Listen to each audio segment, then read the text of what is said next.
आदरणीय किरीटजी सोमय्या यांनी गेल्या वर्षभरापूर्वी शासनाकडं ज्या जन्मनोंदी आहेत शहरांच्या ठिकाणच्या, त्यापैकी त्यांचा तो नियोजित दौरा होता 1 जानेवारी ते 31 डिसेंबर. छत्रपती शिवाजी महाराज यांच्या संदर्भानं त्यांच्याही मनात, जसं महाराष्ट्रातल्या प्रत्येक मराठी माणसांच्या मनामध्ये महाराजांबद्दल आदर आहे, तसाच आदर त्यांच्याही मनात असल्या कारणानं त्यांनी छत्रपती शिवाजी महाराजांच्या पुतळ्याला पुष्पहार घातला. आणि तो पुष्पहार घातल्यानंतर त्यांचं वय वर्ष आहे 72 वर्ष असलं आणि वर पुतळ्याच्या ठिकाणी जर आपण बघितलं तर तिथं हात धरायला किंवा जे काय आपल्याला रेलिंग वगैरे असावं लागतं ती व्यवस्था नसल्या कारणानं त्या ठिकाणी अनावधानानं असेल किंवा अनपेक्षितपणे असेल, त्यांनी हार घातल्यानंतर एक 2 ते 3 सेकंद त्यांचा खांद्यावरती हात आणि दंडाला आणि छत्रपती शिवाजी महाराजांच्या नावे त्यांनी घोषणा दिली. आणि नंतर दोन्ही हात वर करून शिवाजी महाराजांबद्दल त्यांनी घोषणा दिलेल्या आहेत.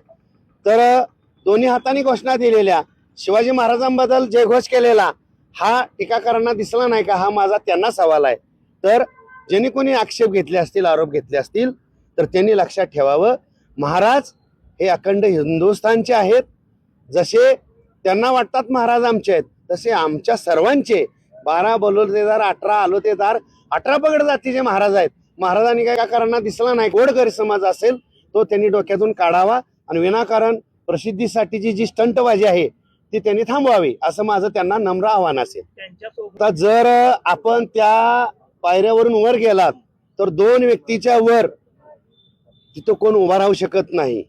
आणि ज्यांनी कोणी आरोप केलेत त्यांनी मला 3-4 व्यक्ती तिथे उभा करून दाखवाव्यात, जर त्यात काही तथ्य त्यांना असेल तर. नगराध्यक्ष दंडाला तो हात लागलेला आहे, हार घातल्यानंतर पलीकडे धरायला जागा नाही. जे आरोप करतात त्यांनी मग इतके वर्ष झाले 19 साली महाराजांचा पुतळा त्यांनी बसवलाय, जे कोण आरोप करतायत त्यांनी.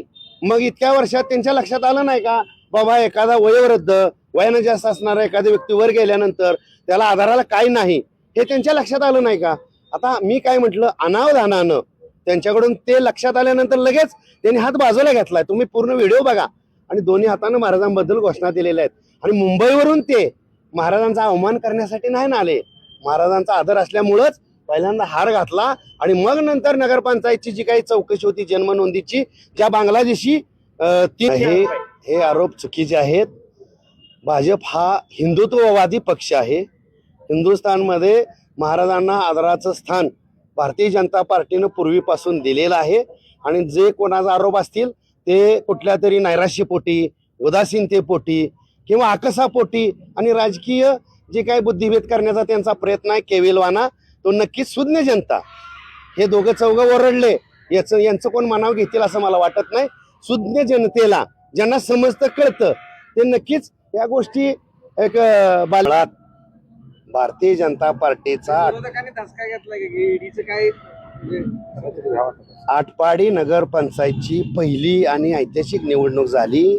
आणि या ऐतिहासिक निवडणुकीमध्ये भारतीय जनता पार्टीनं पहिल्यांदा झेंडा फडकवल्याचा जो मान आटपाडीकरांनी, नागरिकांनी, आम्ही नगराध्यक्ष असेल, उपनगराध्यक्ष असतील, सर्व आमचे नगरसेवक आहेत, हे भारतीय जनता पार्टीच्या हातात पहिल्यांदा ऐतिहासिक सत्ता दिली. याची सल कुठंतरी आरोप करणाऱ्यांच्या मनामध्ये असेल म्हणून ते आरोप करतायत.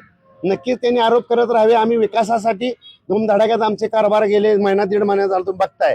कोण गटारमध्ये आम्ही वड्यात उतरून चिलाराच्या ठिकाणी असेल, रस्त्याचा प्रश्न असेल, पत लोकांनी निवडून दिलंय.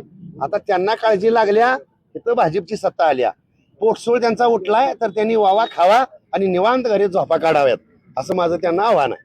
जय भवानी, जय शिवाजी, जय शिवाजी, जय भवानी. नेते आदरणीय मोहनभाऊ आणि DM पाटील सर आल्यानंतर त्यांनी उभाटा गटा शिवसेनेचे जे आलते त्यांनी संवाद साधला, त्यांना सविस्तर तो व्रतांत सांगितलेला आहे. आता इथं या खालच्या रूमची रंगरंगोटी करत असताना, आपल्या घरातली पण रंगरंगोटी करत असताना भिंतीवरचे फोटो आपण बाजूला काढतो, तसं त्यांनी काढले असावेत. म्हणजे इथं आम्ही 1 जानेवारी 2026 लावलोय. आणि हे जे आहे जो काही नगराध्यक्ष आटपाडी नगरपंचायत आटपाडी हा जो बोर्ड आहे संविधानिक पदाचा, तो बोर्ड त्यांनी इथं लावला. आणि शिवराज्याभिषेकाचा जो बोर्ड आहे तो शिवाजी महाराजांनी जो राज्यकारभार केला, दरबार भरवला लोकांच्या लोकोपयोगी कामांचा, तसाच या गावगाड्यातला कारभार पाहण्यासाठी हे सगळे नगरसेवक आहेत, नगरसेविका आहेत, उपनगराध्यक्ष, नगराध्यक्ष आहेत. तर यांचा सगळा कारभार गावाचा हा वरचा जो इमारतीचा सभागृह आहे त्या सभागृहामधून चालतो. मग मासिक मीटिंग सभागृहात आम्हाला बसण्याची जी खुर्ची आहे, आमच्या डोईच्या वरती शिवाजी महाराजांचा शिवराज्याभिषेकाचा तो बोर्ड त्या ठिकाणी तुम्हालाही सन्मानानं असल्याला बघायला मिळेल. आणि इतर महापुरुषांचे जे फोटो आहेत ते सर्व भिंतीवरती आहेत. जर कोण म्हणत असेल महापुरुषांचे फोटो काढले, बाजूला ठेवले, अडगळीत ठेवले, कोणतर बहादर काल म्हणाला फेकून दिले, त्यांच्या बुद्धीची कीव करावीशी वाटते. बुद्धीची कीव करायची म्हणजे अतिशय हा धांदरटपणा आहे आणि बालिशपणाचं हे लक्षण आहे. त्यांना खरे शिवाजी अजून तर जिथं ज्या वेळेस आता भविष्यात शिवाजी महाराजांच्या जयंती असतील अशा कार्यक्रमांना या बाईट दिलेल्या बहादरांची व्याख्यान देण्यासाठी एक तासाचं सर्व शाळांना मी मोठ्या शाळांना विनंती करणार आहे.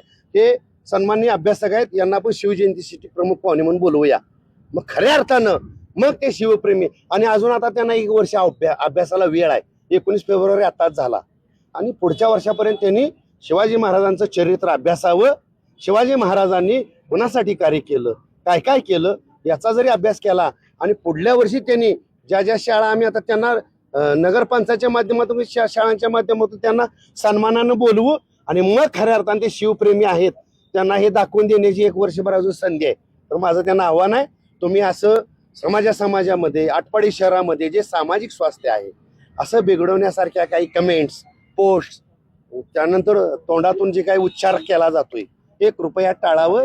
आटपाडी तर आले काय तर बरळले यांच्याकडे आम्हाला वेळ द्यायला वेळ नाही. नगर पंचायत निवडणुकीच्या अगोदर डॉक्टर बाबासाहेब नक्कीच सर्व महापुरुषांबद्दल आम्हाला सर्वांना आदर आहे. महापुरुषांचे विचार डोक्यात घेऊन त्या विचाराच्या नुसार आम्ही ध्येय धोरण आखून पुढे चाललेलो आहोत. आता विश्वरत्न डॉक्टर बाबासाहेब आंबेडकर असतील, अहिल्याबाईंच्या पुतळ्याचा जो विषय असेल तो विषय हा नगरपंचायत कार्यक्षेत्रात येत नाही. तर तो खऱ्या अर्थानं धोरणात्मक आणि मोठा विषय जिल्ह्याचे पालकमंत्री आदरणीय चंद्रकांत दादा यांनी आश्वासन दिलंय म्हणजे ते नक्की पूर्ण होईल. शिवाय कलेक्टर साहेबांच्या ज्या परवानग्या लागतात म्हणजे हाही विषय आहे. परंतु एक नगराध्यक्ष या नात्यानं सर्व नगरसेवकांना विश्वासात घेऊन जी नवीन नगरपंचायतची इमारत होणार आहे अशी जी भव्य आणि दिव्य असेल आणि त्या नगरपंचायतच्या प्रिमायसेसमध्ये जे महापुरुष आहेत त्या महापुरुषांना सन्मानानं त्या ठिकाणी म्हणजे तालुक्यातून, जिल्ह्यातनं, राज्याच्या बाहेरनं कोण जरी आलं आणि ज्यांना वाटलं की बाबा महापुरुषांचं आपण दर्शन घ्यावं तर एकत्रित त्यांना कशा पद्धतीनं दर्शन होईल अशा पद्धतीची आमच्या डोक्यातली योजना आहे. पण त्याला थोडासा अवधी लागणार आहे.